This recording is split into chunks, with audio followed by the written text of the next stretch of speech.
It is about time. Let's break this mother down. With Shizzy, Wiz, Nut.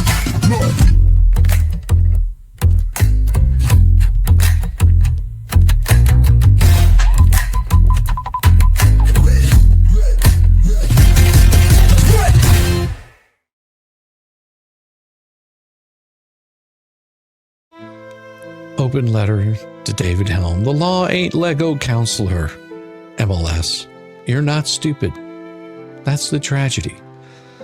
I've been on streams with you. I've seen your insight, your analytical chops, and your ability to break legal complexity down for regular folks. It's what made making law simple a solid concept.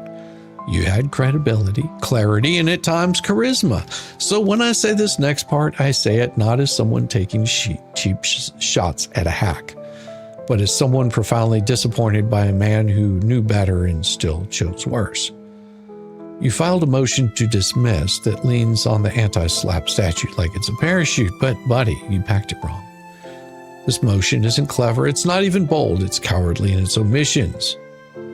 It's arrogant in its presentation, as if the sheer volume of legal citations could disguise what really happened. You made a choice. You walked in with both eyes open, holding a mic, wearing your God of Law hoodie, and holding hands with the defendants. You stepped out of your Lego Law and Life and Libation sandbox and decided to pompously sign your name to a 32-page motion declaring yourself a misunderstood legal sage trampled by a mean YouTube. You didn't just miss the mark. You glued yourself to the bottom of it. And now, much like your laughably small YouTube subscriber count, this motion deserves to be dismissed, deflated, and demoted to the kids' menu of federal litigation. You actually wrote was the legal equivalent of slipping on banana peel while shouting, "Your Honor, I meant to do that." And now we're here. I read your anti-slap masterpiece, or rather your anti-logic manifesto, and it deserves only fitting response. A public undressing, done slowly, with sarcasm, and a bar exam grade precision. That statute was written to protect citizens from bullies in boardrooms, not grown men, cosplaying as pundits on live streams filled with winks, nods, and defamation by design. You're not a victim of slap, you're part of a slapstick ensemble cast, and the court shouldn't be buying tickets to your show.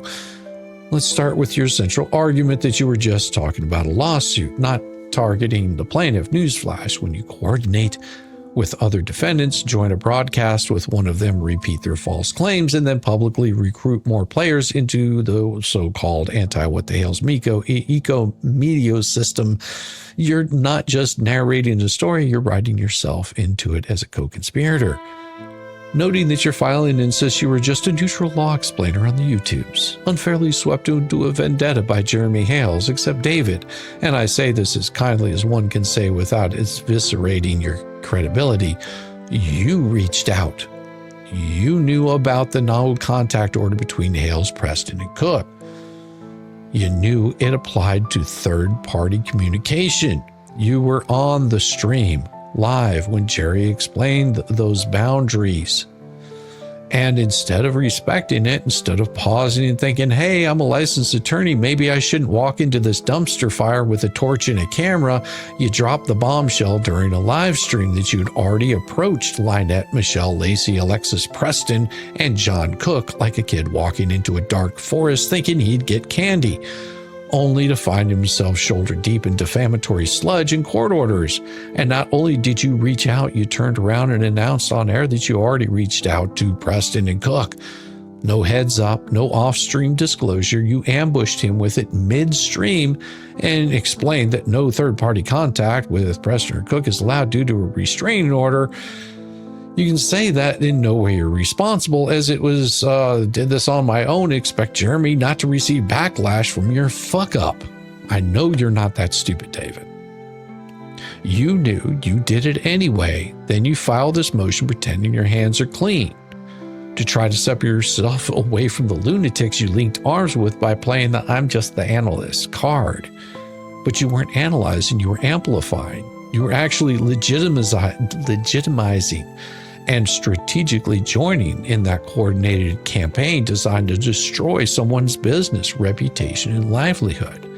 You say now it was just innocent analysis, but the statements weren't defamatory. That's all protected speech, but let's not gaslight the record.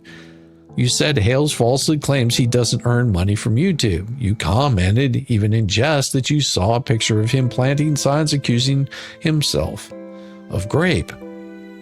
You edited together clips of him and declared this is proof he's twice as dumb.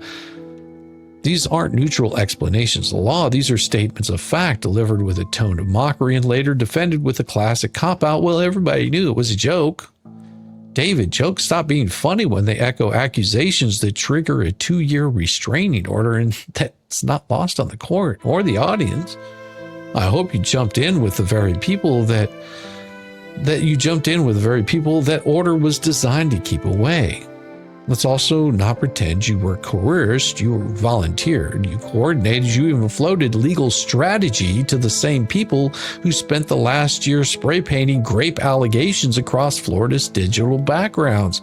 And your defense is now, well, my videos didn't get as many views as his. Brother, that's not an argument. That's an admission of intent with poor execution. What you call fair use legal commentary is closer to legal-themed gossip hour, complete with Facebook group chats, echo chamber panels with Bruce Bubbles Manskin, and the live streams where you toss around opinions wrapped in faux objectivity like party favors at a bar association frat party. You weren't just talking about the case, you were in the digital foxhole with the people actively attacking Hales' business and reputation. And you were passing the ammunition. You chose the team. You picked the sides. You didn't just appear with Manskin. You chased clout from the same guy who bribed a kid with $100 for audio and used Facebook chat like it was a law office conference room. And for what? A few thousand YouTube videos? A moment of attention from the internet's sloppiest cabal of lawsuit farming lunatics? You even had your own little group of miscreants try to start shit.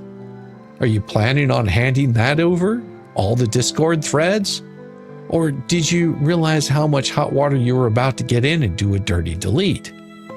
Your motion tries to frame this as some sort of sad, misunderstood First Amendment picnic. But here's the thing, free speech doesn't mean freedom from consequences. You can't yell Hales is twice as dumb in a crowded YouTube thumbnail, misrepresent his copyright claims, then clutch your pearls when someone accuses you of being part of a defamatory campaign. That's not constitutionally protected. That's strategically humiliating for you, David. You say Hales has a big audience, as if this justifies you coordinating with Manskin and the rest of the crew for like a kindergarten class, like it's some kind of noble cause. Your own motion admits to calling Preston, recruiting Bubbles, Mac and Cheese Manskin for live panels, and making posts that mysteriously align with defamatory signs, threats, and smear campaigns. Are you really asking the court to believe that this was all just educational commentary? Let me translate that for you with a language suitable for your audience. You don't get to build conspiracy castles out of YouTube clips, then whine when someone knocks them over. You made public comments about seeing him plant signs accusing himself of grape. And when pressed, you said he made it. Your defense is literally that he fabricated the evidence as a joke. David, in what universe is a knowingly false statement accusing someone of faking evidence about a grape accusation a joke? Apparently not in any jurisdiction where you're licensed. You write in this filing like you're the one being slapped, but David, this isn't a shut up suit, it's clean up your shit suit. You stepped into a legal war zone, delivered firepower to the side already under restraining orders, and now you're shocked the other side fired back? That's not how it works. You were the adult in the room. You knew the ethical lines. You crossed them anyway, not because you didn't understand them, but because you willingly thought that you were immune. That's not ignorance, that's hubris. You could have stayed out. You could have kept it neutral. You could have done what you do best, explain the legal system without becoming entangled in it. But instead, you lent your voice, your platform, your bar number to people who have already been found by a court to have stalked and defamed. And now you want out without consequences. Well, that's not how conspiracy law works. That's not how credibility works. That's not how any of this works. You had a shot at being the voice of reason. You chose to become the chorus of deflection. And for someone with your ability, that's not just reckless, it's tragic. Let's talk about your branding. You operate under the name Making Law Simple, but what you really made was a simple lawsuit against yourself. You conspired on live streams. Conspired on live streams. You DM'd Preston. You hosted Matskin, a man so radioactive he makes Chernobyl look like a camping trip, and you gave him a platform to amplify defamatory claims. Then you filed this motion as if you're the aggrieved party, all while quoting Carp v. Miami Herald like you're the First Amendment's final boss. But while you're busy LARPing as a legal hero, your own statements show you knew your involvement was radioactive. You announced you were stepping back from YouTube to focus on your legal career. You then reemerged only after seeing other people covering this and being explicitly warned by Hells that third-party contact would be a violation of that protective order and he could be sanctioned by Judge Grudge. Knowing this, you made sure to reach out anyway, not with objectivity, but with the clear intent of choosing sides.